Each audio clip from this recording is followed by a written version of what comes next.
Okay, well, welcome everyone to today's webinar, Critical Areas for China Business Success in 2021 and Beyond. What mid-sized companies must do now to thrive in the world's largest growth market. We do appreciate you spending this hour with us. We're privileged today to be part of a collaboration here between PRI and Lehman Brown International Accountants. And I'll tell you a little bit more about our speakers as we get into today's program. My name is Jonathan Kendrick. I'm a part of the PRI team here in Beijing.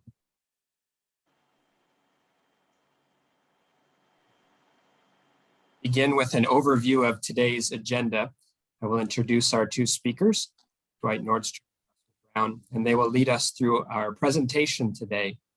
We've broken these critical areas for China business success into three topics: how to realign strategy to a new normal, how to optimize business structure for growth opportunities, and how to achieve lean financing. And later we will leave a good amount of time for questions and answers. So at any time during the presentation, you don't need to wait till the end. You can write into the Q&A function that you'll see there on your Zoom panel.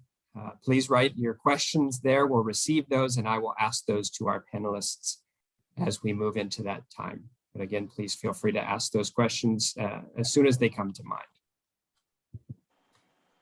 I'm going to introduce our panelists first. Russell Brown, the managing partner of Lehman Brown International Accountants. They are a China-focused accounting, taxation, and business advisory firm. They have operations in Beijing, Hong Kong, and 5 other offices across China, employing around 200 professionals. Russell himself has been working for 34 years, including 26 in China. He's been involved in establishing and developing businesses across this country.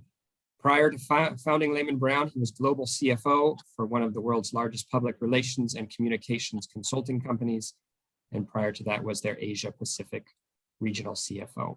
So we'll hear from Russell second in our presentation. First, we're going to hear from Dwight Nordstrom, the chairman of PRI, has 30 years of experience doing business in China. I think that might be 35 now. We have to update that slide. Dwight is the chairman of PRI. He gives leadership to PRI's 28 equity investments.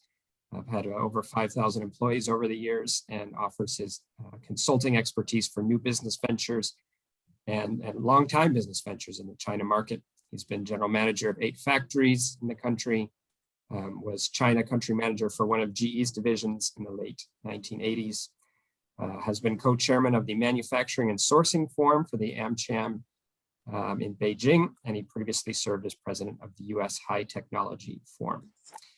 So with that introductions, I will turn it over to Dwight as he will take us through the first 2 areas of our presentation today. Right. Thank you, Jonathan. And I want to say what a privilege to partner with Russell here.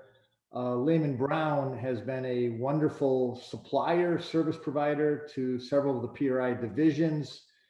Just recently helped us a lot with some of the tax issues as we sold our equity in a factory that we had in North China that included the sale of land and buildings, and did a great job. And I'll just tell you, as a mid-sized accounting firm that gives outstanding service with reasonable prices, they're the one to go to. So Russell, it's a privilege to join you here. We want to give very practical advice. And so we come with our holdings operations in China today. Total spend that we help coordinate is north of about 300+ million. Among the various operations, and we think that we can let you know what's going on. This talk today is for mid-sized companies in the $5 to $500 million range, and please don't ignore China. If you're to be a world-class company, you should have probably 20% of your sales coming through China. Of course, sourcing and related should also be there as well. But there is a new normal that we think will go on for some time now in China. We've seen a settling of what that means. And so your business strategy needs to adapt to that. Next slide. So from outside of China, many of you are based in North America right now, listening to what's going on, some in Europe. You see basically a negative news. And frankly, China is the one that has moved the cheese. There's many areas that China has frankly done stuff against international norms and customs and best practices. And rather than going through those right now, it's a fairly negative view. It's interesting that in the US, a recent survey where 12 years ago, roughly 75% of Americans had a positive view of China. That is now the exact opposite, where only 1 in 4 have a reasonably optimistic view of China. And so when you look at this, it's very easy to say, hey, wait a second, let's depart China, et cetera. But as we look at the next slide, you'll see that that's not the view, even from foreign invested enterprises from the EU and the US. This is a recent AmCham survey, which though less than 3 in 20 basically said, yeah, we think the China-US relationship will be optimistic. And whenever you get that type of things, it's a pretty compelling picture. People are quite negative on the US-China political relationship for the next 5 to 10 years. But on the other side, 3 of 4 are very optimistic about the market in China, and that also that they'll be making money. And so the inside view is people that are there are saying we need to be here, but we need to realign, we need to adapt our strategies to meet the new normal. Next slide. So the first is an unfortunate reality that you can't change China at this point, and you have to deal with what China you have. A couple of those things are China will be or is the world's largest economy at this point. Looking at the next 5 years, it's almost unanimous that China will contribute 1/3 of economic growth in the world. And of course, growth is critical as you look at new markets. As a business person, you want to be in a place that's growing. And that growth actually exceeds Japan, the US, and Europe combined. Pretty remarkable. Also, if you're saying, well, I can cubbyhole in my little niche industry in Europe or the US, North America, that's simply not going to happen. Chinese competitors will be coming to you. And as a general statement, I think what you can say for the next 10 years, the US and China, and I'll focus on that right now, but this of course includes the UK and others. The viewpoint is that we will be strategic competitors. There will be points where we will be adversaries. There will be points where we may be collaborative. I don't see a lot of that going on. And in terms of China, the complexity, you've got to bring your A game to China.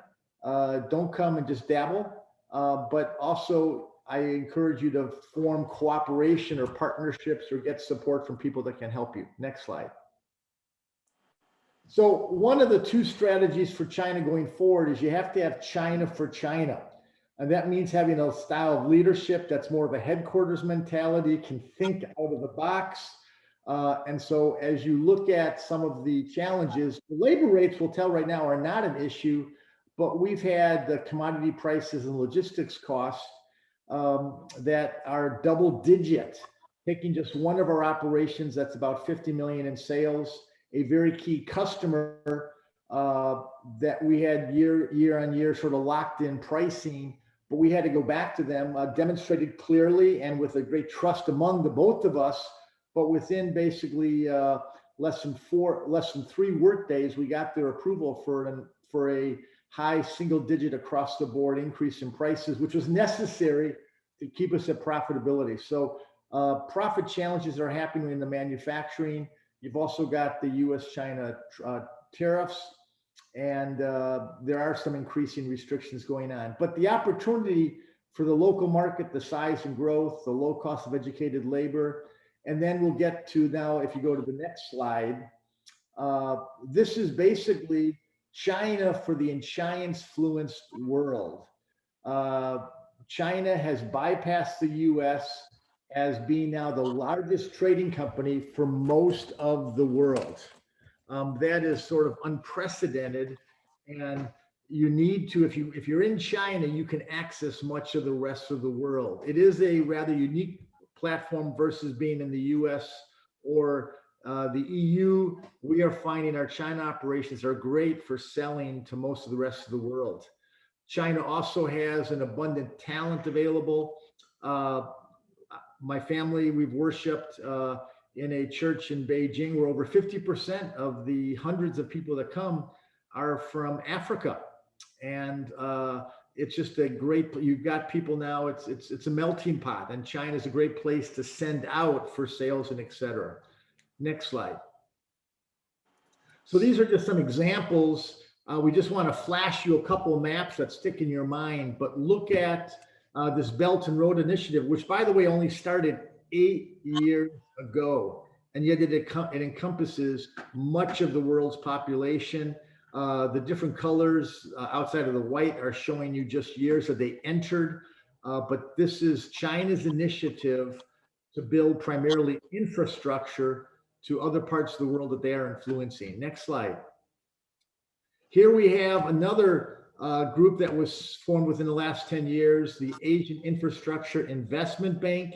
And if you look at the countries that are part of that, again, a unique road for understanding financial relationships. There's also then commercial terms that are common and standard, and this helpful. Next slide. Now, I like this slide. This one in particular just was formed earlier this year. You've seen the collapse of the China-EU deal. Certainly the US and China phase one agreement that happened in December of last year, of a year now, 17 months ago. China has failed to live up to its commitment substantially. They're way behind. They'll hit less than 60% of their stated goal at this point in time, unless something radically changes. But here, look at all these countries that have, in essence, almost free trade zone-like relationships among themselves. It's a massive market, and the RCEP is one that you need to consider, and we'll show you indeed what our holding company has done recently. Next slide. So China, the economy is growing again. Many have estimated at 6% plus. Again, these statistics are mind-boggling, but China is, in terms of the top economies, was the only one that really had positive growth in 2020 in the heyday of COVID. We hope the heyday of COVID. The growth of the middle class will reach well over 500 million people. And the 14 five-year plan basically says we don't want to be just an export-oriented economy, but we also want to focus on the domestic market. This is a primary policy development with the Chinese Communist Party, sort of as a replacement for sort of the Made in China initiative that happened that was rejected, or at least objected to, by much of the rest of the developed world. Next slide. So here's some practical issues for those that want to sell in China. The first is transactional, but most of your customers are going to want to buy and sell in RMB, unless they're companies that have international financial capabilities. And we even find for suppliers, as a general statement, and again, we're sourcing off north of 300 million. We're part of that process in China per year. I would say if you can buy and sell in RMB, just on a supply chain, you'll expand by 2x the number of potential suppliers that will want to work with you. Also, many suppliers right now are getting hit with the exchange rate. We've had, though it's strengthened last week, it's about 7% change versus the heyday of 2020 in the dollar RMB. And suppliers who are having low margins just do not want to deal with this, nor are they that sophisticated with how to deal with that in terms of hedging, futures, et cetera. So if you can buy and sell in RMB, 2 thumbs up. There's also import and export controls. Also, you may not know, but China also has a application process, which our company has done and is able to do for others.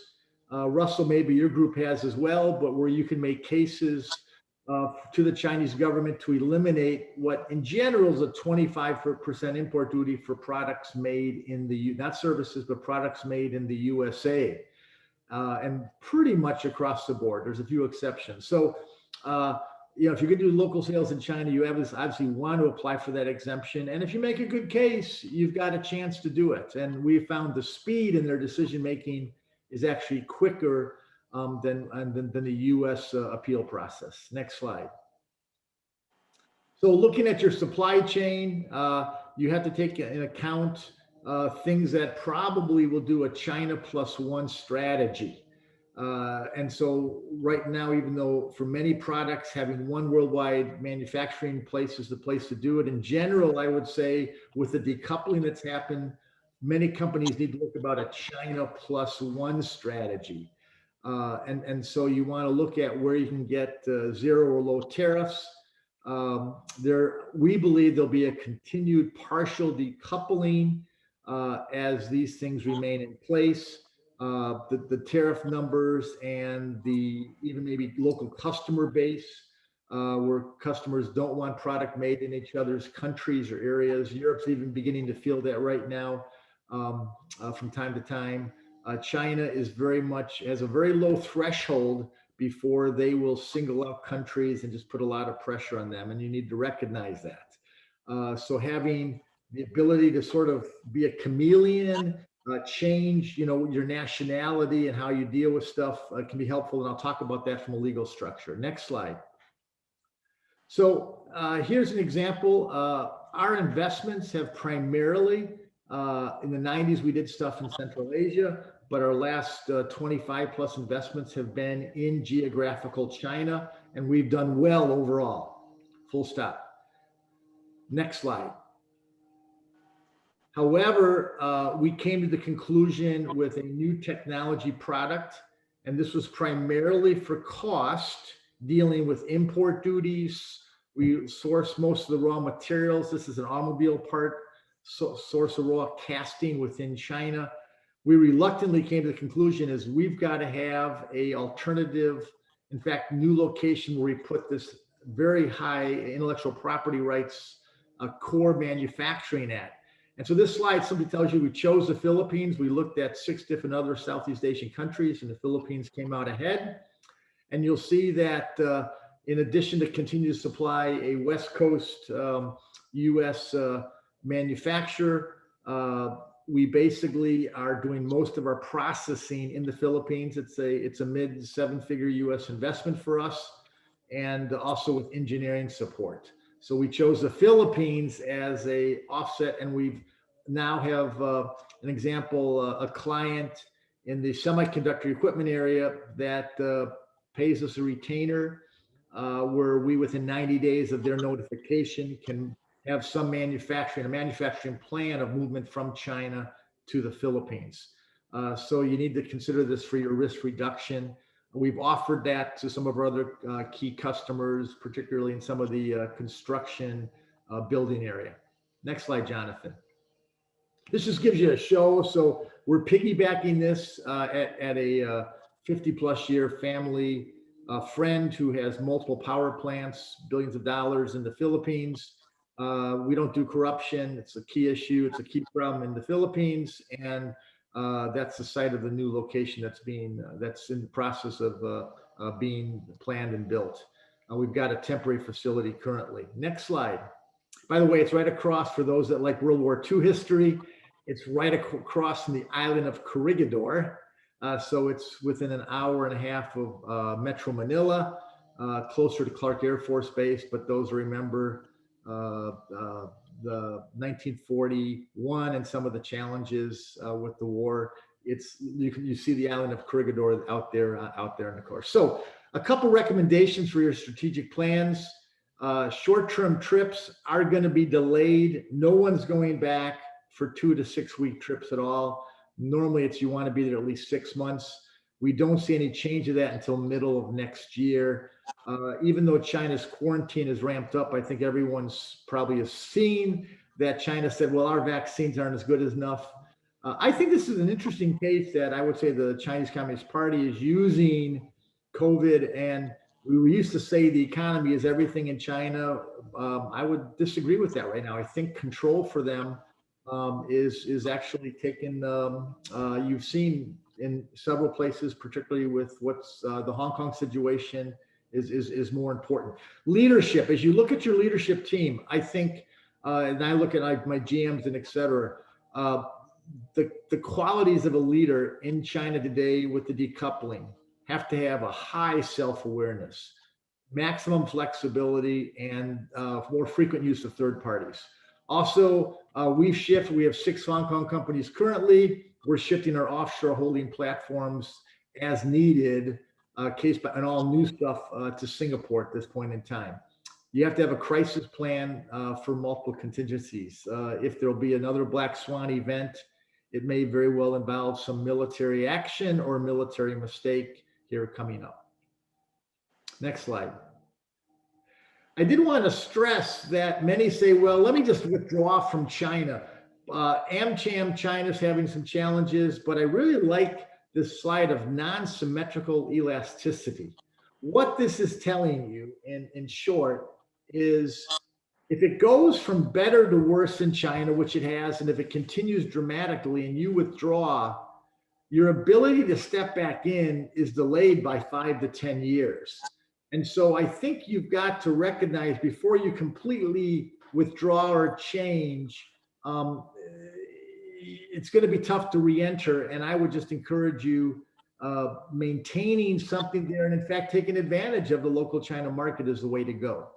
And so just remember before quitting that there is a non-symmetrical elasticity related to the general political marketplace relationships between Europe, the US, and China. Next slide. Okay, and then we'll go through this one pretty quickly, but on these business structures, next slide, Jonathan, thank you. So this is a great time. I'll just tell you, we look at all your operations. Are there some mergers, sales? We've done all 3 of these. We've done a recent acquisition. We've done outsourcing of management. We also exited with an equity sale of one of our operations. Next slide. Don't forget your team in China, particularly because you're not able to go back there. Most of you that are dialing in are outside of China today. You're not going to get back to China, arguably, for another 6 to 12 months. We're having somebody just go to Shanghai right now. And of course, you know, the most open city relatively, but we can't get the spouse or kids. And I think you have to look seriously at that. Okay, what are you going to do? Are you going to go back or not? And at this point, the spouse visas are still a TBD. I think it's great though. Look at, this is remarkable. You know, Russell and I have managed people in China 20 to 35 years.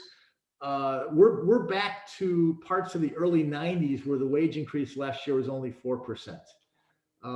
And so this is a great time to right size. It's a good time to hire people.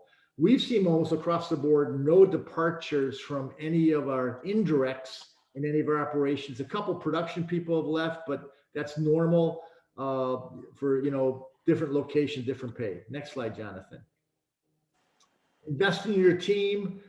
Definitely, if you're particularly in sourcing, we'll talk, you need to, it's now been 17 months probably between when you or your sourcing people have been in China. You need to have face-to-face contact. Zoom is not enough. I wish we were together in person, but train your people and get people to visit your suppliers and customers who are in China today. So travel within China today is relatively barrierless, unless there's some, you know, like Guangzhou right now, an occasional outbreak. So traveling through China, our people are doing it all the time. We've got probably 30 to 40 people on the road at any one time among our different operations. Next slide. Engineering continues to be a great place to do local engineering within China. We have multiple engineering centers.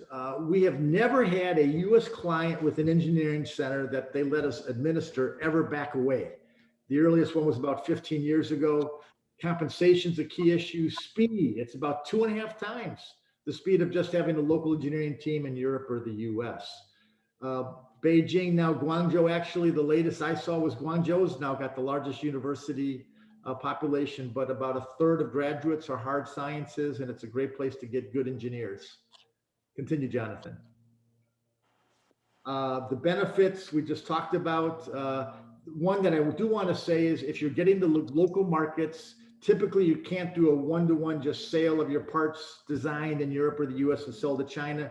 Some modification, if you're going to get to market share above a single percentage, you need to do some modification. Have an engineering center there is a natural fit to then modify your products. Also for local manufacturing, sourcing support. Next slide.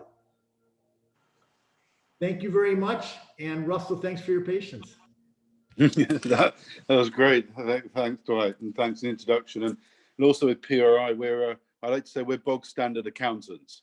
We're the gluey bits and all the complex and the bits and the numbers bits, but we're not engineers. So often with clients, if we have more operational aspects, we always look to PRI to help on the engineering and the operational aspects. So I titled this Achieve Lean Financing. I should have expanded out ... business as well, because I think the future of China, and despite the Western media, I've gone from, I would say, a pessimist during the main brunt of the trade war to a pessimist during COVID, to being an optimist again, actually. And I think the reason for that is pent-up demand. So we're coming up to nearly 2 years, maybe 2.5 years of pent-up demand for China, where companies have been sitting on their strategy and not necessarily going forward. We have had some rebalancing. So we've had companies pulling out of China, or maybe moving away from manufacturing to trading, or de-risking China. But I think we're coming to the end of that period. I think companies are now starting to, even if they've already gone out, they're starting to say, how do I go back? Or if I need to be in China, what am I going to be doing?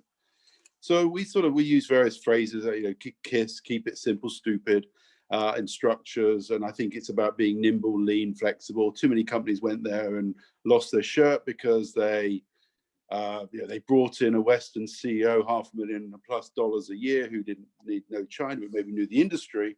And I think it's about looking at many different aspects. Also, there is a cost of doing business in China from a bureaucracy perspective. Yes, there's a lot of filings. Yes, things can take time to do, but the opportunities, I think, as Dwight has laid out, far outweigh those in terms of where China's going. And the other slide I liked from Dwight was the one of the Asia Pacific trade group that China's joined.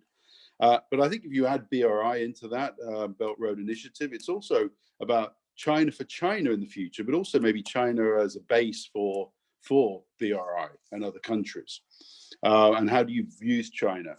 And when I say optimism, just before I go on to my other slides, why do I mention the word optimism? Well, there's a comment the other week actually that came out, which was, it was the first time it had been heard, and China often will add little phrases into their key speeches that sets a tone of direction.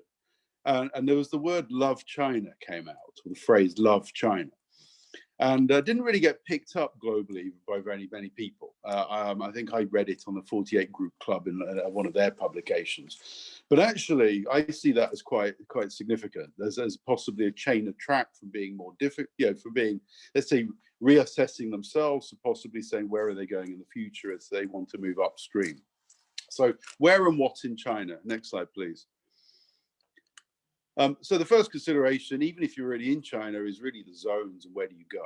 Are you in the Shanghai Free Trade Zone? Are you going to the Bay Area, the Greater Bay Area, which is becoming this huge metropolis between Shenzhen, Guangzhou, Foshan, including Macau, Hong Kong? Do you look at Hainan Island, which is expanding, and they're trying to create sort of a big mixture of leisure and business? What incentives are there available at national, provincial, and local level? And these should change continually. And then looking from a business perspective of logistic costs, running costs. If you're in Shanghai or Beijing, the cost of labor is higher, the cost of rental is higher, the cost of utilities is higher. Particularly things like, take example, a simple thing like water. The cost of water in Beijing, because you're on the edge of a desert, is very expensive. Where if you go to somewhere like Chongqing, there's an abundance of water, so the price is very different. Where is my market? Where is my marketing going to be? Where are my suppliers? And am I going to be selling direct? Am I going to use distributors? Am I going to make in China? Am I going to supply in China? Can I get access to China market via e-commerce platforms?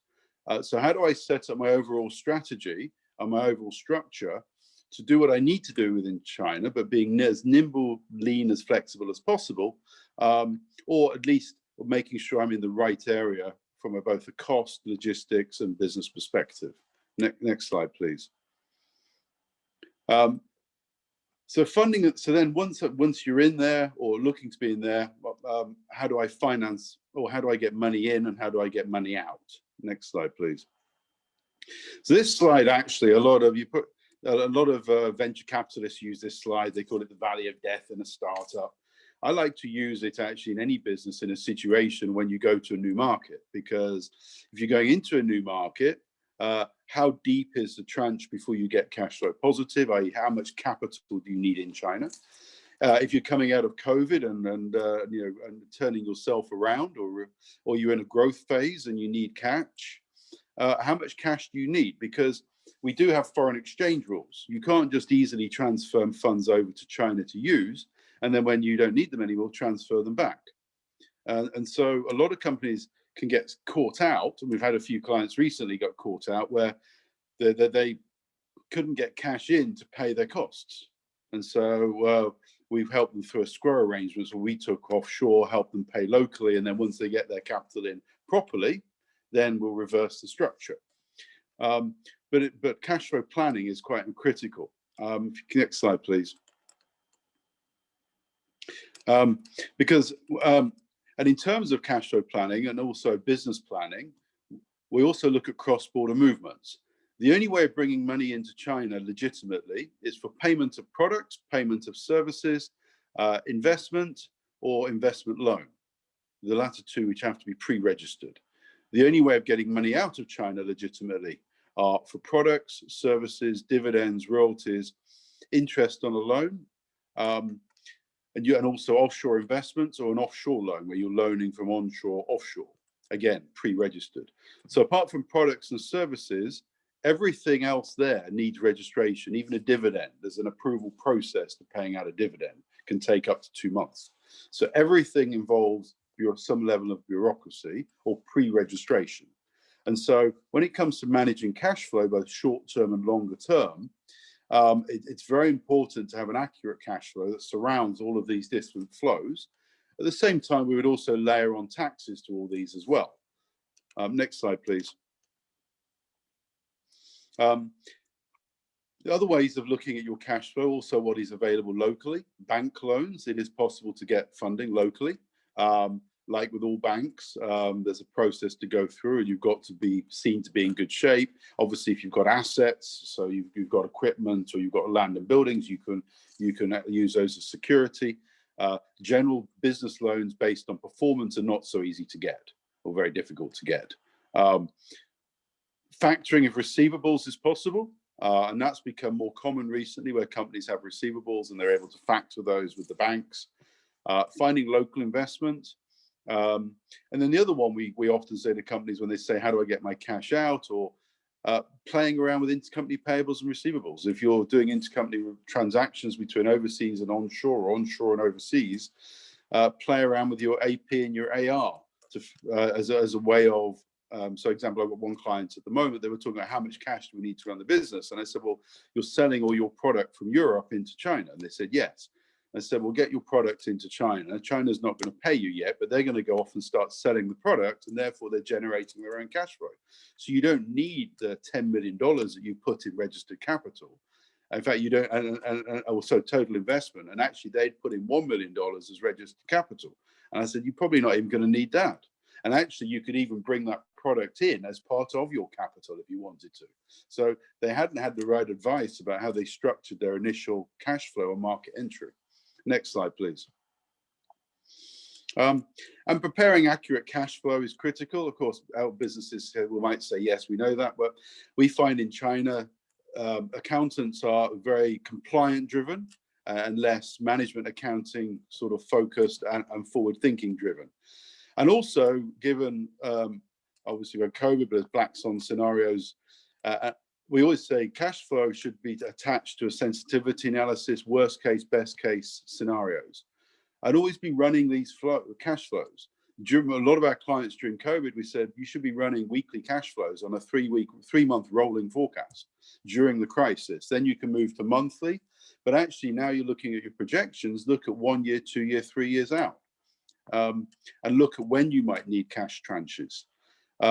Around this, put in proper internal controls. It's not easy to get management into China at the moment to have proper oversight.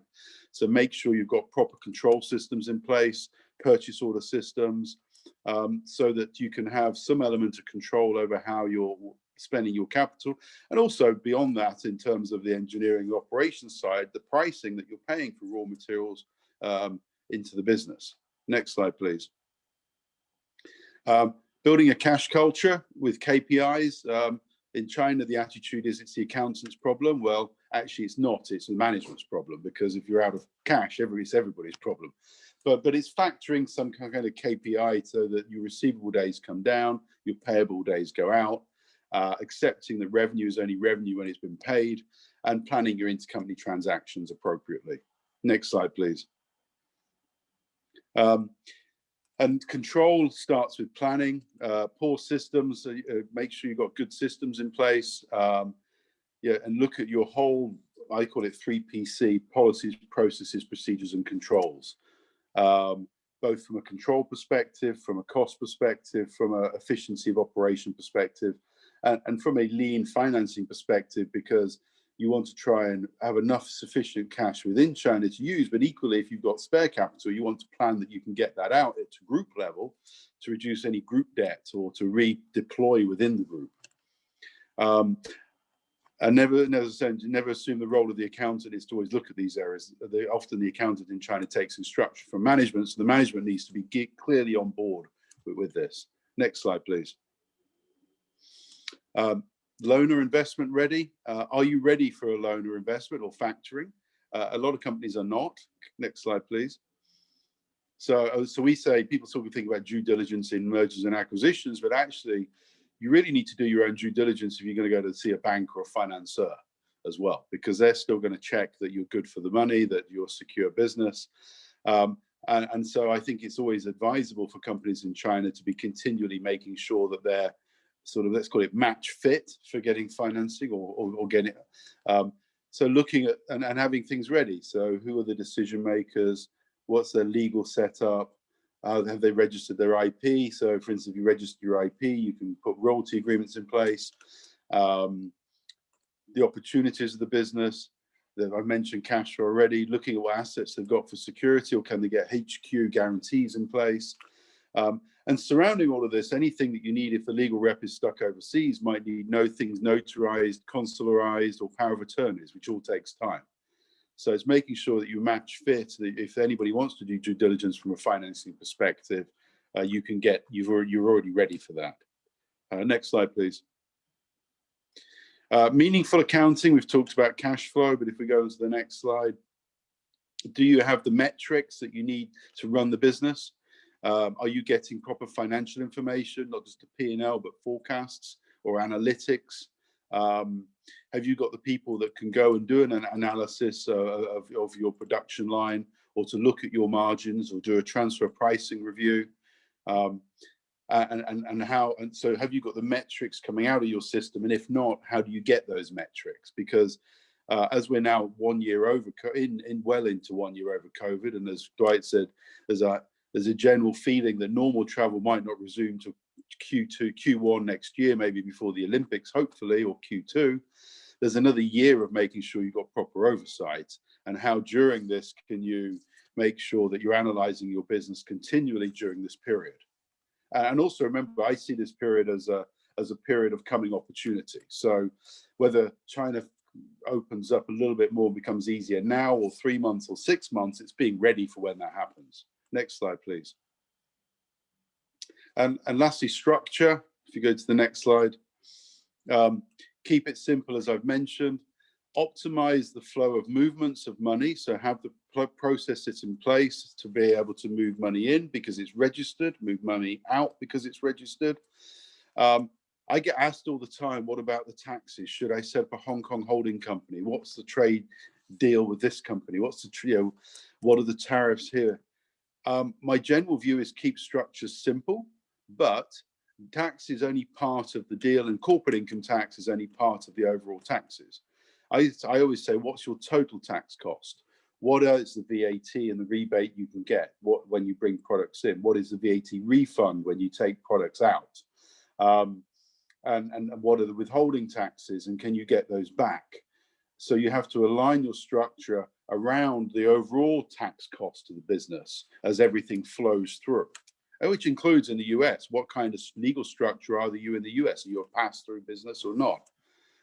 So I say you've got to look at your overall structure from a simplistic perspective, but also sometimes you pay a little more tax to have flexibility on cash access. Next slide, please.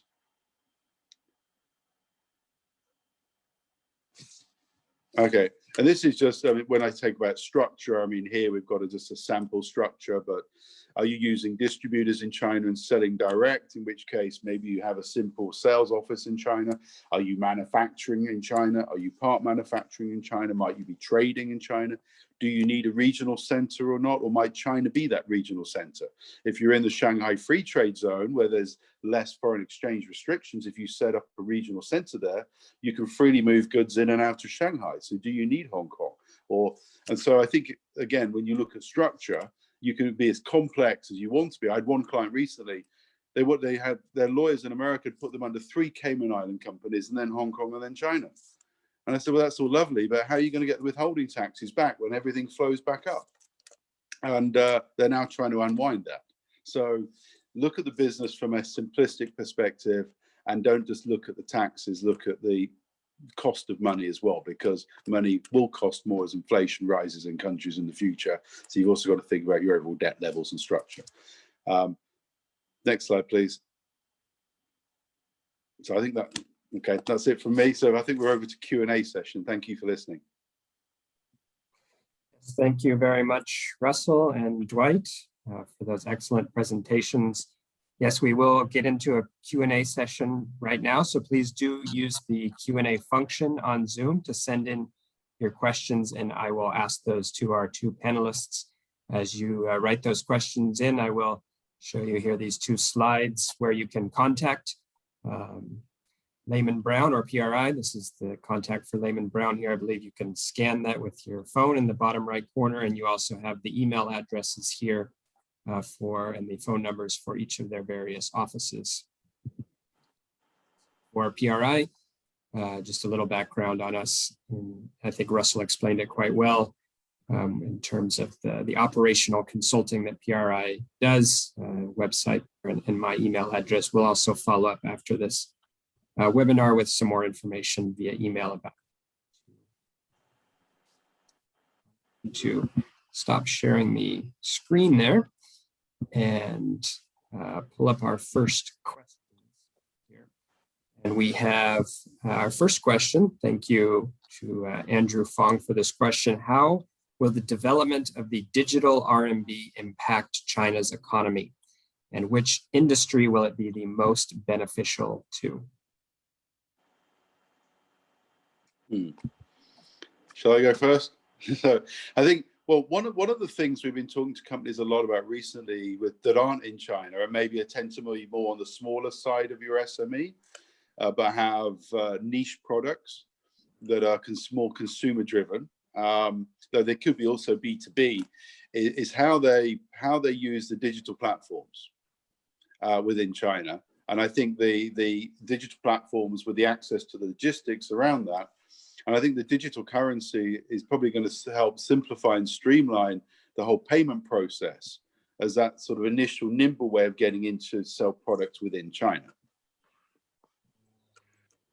Yeah, thanks, Russell. And I would just also add a couple things. One, it increases the need to have a local China entity, a legal entity within China. At this point, still having offshore entities handling RMB is not that easy relative to things.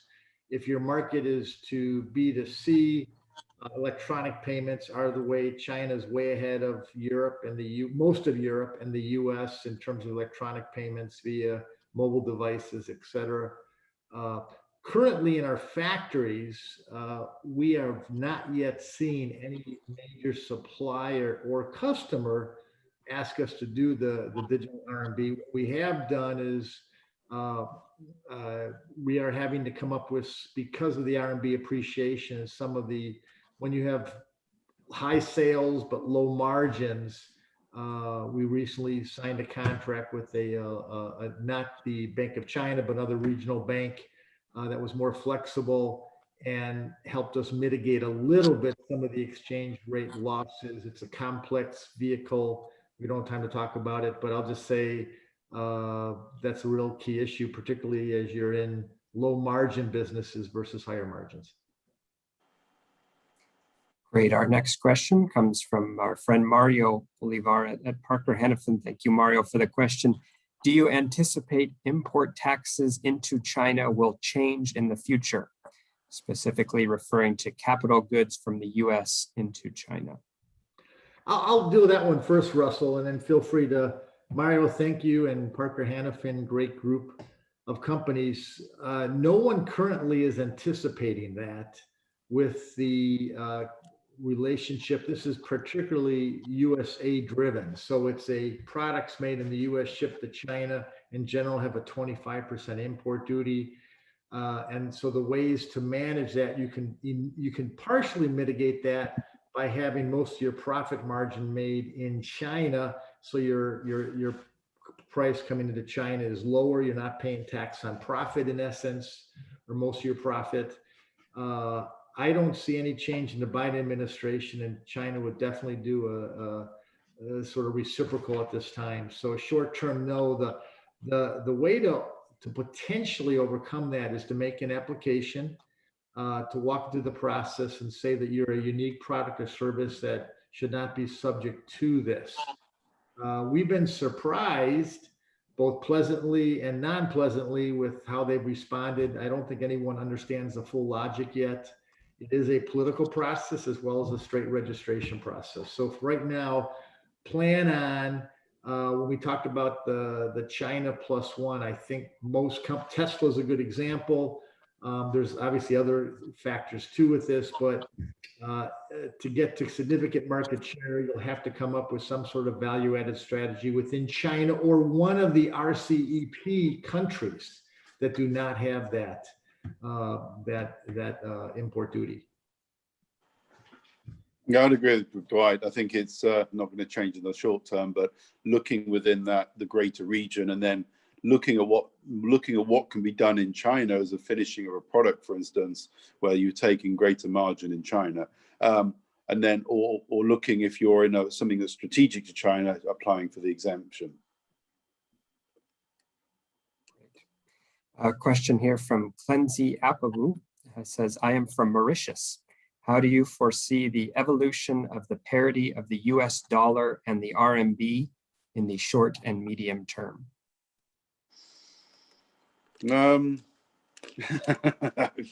It's well, the renminbi obviously has been strengthening quite over a period of time now. It seems to have settled for a bit, and I can't see it moving around that much in the next year. But after that, who knows? Yeah, and let me just say where this has had a big impact among several places is contracts where one of PRI's divisions has over 20 full-time employees working on behalf of other US and mostly US clients here. And those are fixed dollar contracts. And so the cost structures have gone up in the sort of the PEO type of activity. And most US clients don't want to have the variability. This is a service contract, and so you have to eat it for the additional cost. I do want to put one note on Mauritius, and thank you for our friend from Mauritius. We have, I think, 6 still Mauritius holding companies. The challenge that we've had, I recommended Singapore right now, has been the ease of banking. Mauritius has still continued to be somewhat difficult in that, but it does have a great bilateral tax treaty with China that in essence is one of the lowest rates around. So as an offshore holding company, and Russell, just to say for us, it's not been, when we've had the offshore holding companies, It's not been tax that has primarily driven us, but it's been where we want to do other sales to other parts of the world, particularly the other China influenced world. It's easier to have that offshore company doing the buying. They buy from our China manufacturing point and then they resell to other parts of the world. And the second is, if you're looking at some exits, we're not private equity. We'd love to hold stuff for 20 years, but if you're looking at an exit at some point, 5 to 10 years, that is ways to not have to require local China approvals. And right. do, particularly if your asset, I would just tell you this one contract that we signed late last year, which was close to $10 million for a sale. We would not have been able to do that if it was an assets versus an equity sale. The local government would have said, with the land and the buildings, we want to buy it at pennies on a dollar and then resell it. Local, as anyone knows, local tax regimes in China are having significant issues. I do want to just put a plug, one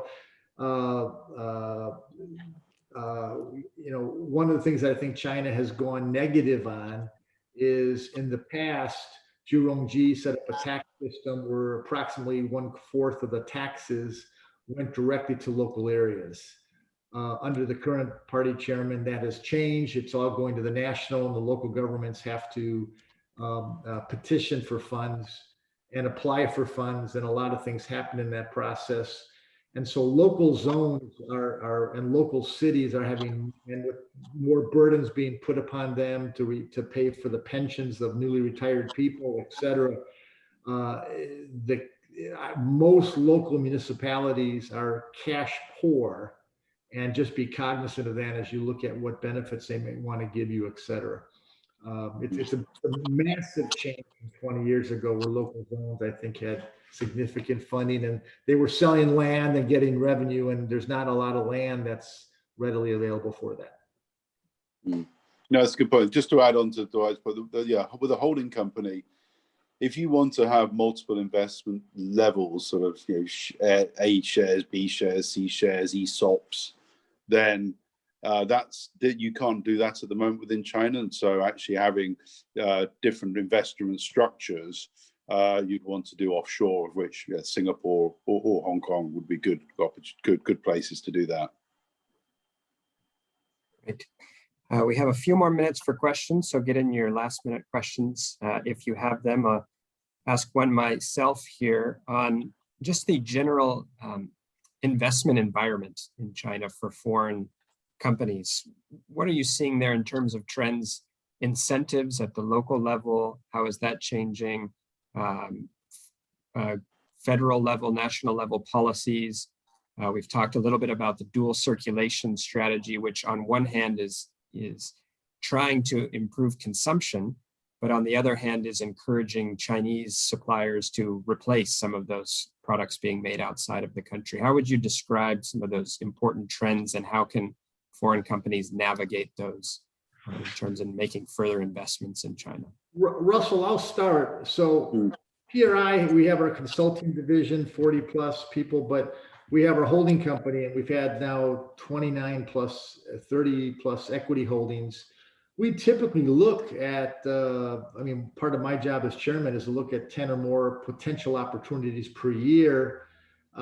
In the early 90s, 2000s, that was almost exclusively greenfields. So we would start from scratch and we would go to economic zones.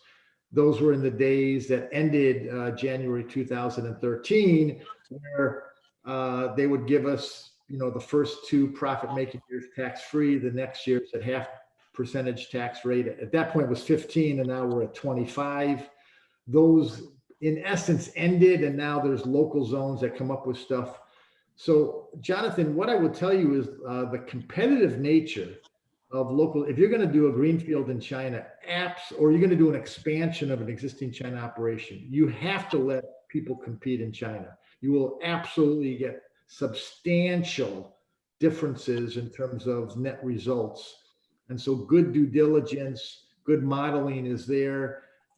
That's one, I would say only a few firms You don't just want to be a consultant firm there, you want to be an actual investor. The local zones will treat you very differently versus if you come theoretically, but they say, as you come and saying, you still keep confidentiality of the clients. But I would say the zones are extremely hungry. Their ability to do things is not like it was pre-2013. But there are massive differences, that we have found among different zones and incentives being given. So if you're going to do that, compare. Yeah, I'd agree. I think the China's moving away or trying to move away from sort of investment led to jobs creation and intellectual property creation or intellectual property usage within China. So the zones are competing for investment, but for the purposes of jobs. But also, if it fits the purpose of the zone, then we're seeing sort of rent-free periods, space being given for. I mean, we had one client recently was offered a whole space for some R&D for a few years free, along with access to graduates from the university to try and get them to be in this zone, creating. They've got the product, but they've got to adapt it to the China requirements. And so they wanted it in this zone. They didn't want them to go elsewhere. So it is competitive. If you've got something that meets the local criteria from both the jobs and a technology and intellectual property perspective. Great. I want to give each of you just the last word on each of your side for any concluding comments, perhaps with the frame of companies listening to this. What should they do next? Perhaps they have not been able to travel back to China. They're used to being in person. They're used to visiting factories, suppliers, making sales calls, and that hasn't been the case for more than a year now. And sounds like it's not going to be like that for a while still. What can they do as perhaps a good next step after this webinar? To finish things. Jonathan, last week we had a biannual conference with one of our divisions. We had over 100 leaders that came together just to talk about their China strategies. And first, it's a recognition you need to think about your strategy. Don't give up on China. Lots of profitable opportunities, but it has to be customized, and you've got to bring your A game to it and get after it. But it's a profitable time to be doing business with China. Yeah, I would say China's always gone through phases and waves, and we've had a period of maybe we've been through a winter now, and we're coming into spring, and I think the next wave of China development and China growth is coming. At least that's my feeling. But in terms of strategy, it's not a dabble your toe. You've got to have a strategy that is a longer term strategy, and factor in realistic forecasts on what you're going to be doing, realistic cost base on what you're going to be doing, and looking for the right people. I mean, I know hiring through Zoom is a little different to face, but our clients have been doing it, and you can also do background checking. You can have consultants or companies do background checking on an individual hiring. You can do background checking on companies who you're going to use as suppliers to various credit agencies. And you can, so there's quite a bit of checking you can do. If you're already on the ground, use a company like PRI to go and do a review. I've got one client actually, we've just been working with PRI to do